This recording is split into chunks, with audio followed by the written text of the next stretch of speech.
છોડીશ નહીં. હું વરદાન આપું છું.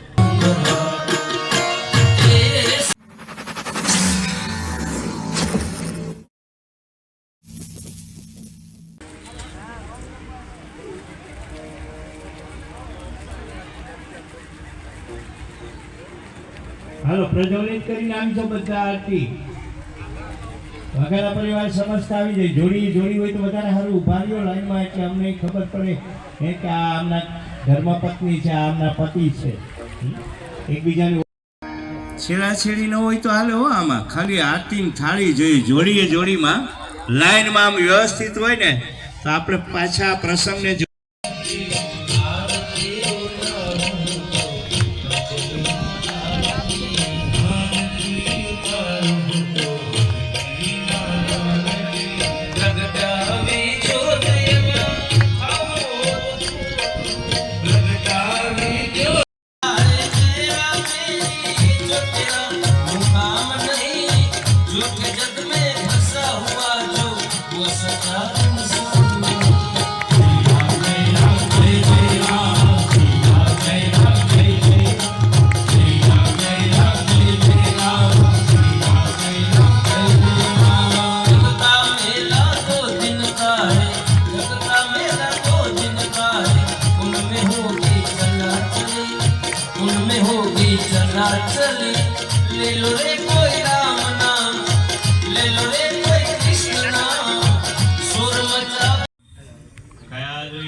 નારાયણનું નામ લેવડાવ્યું.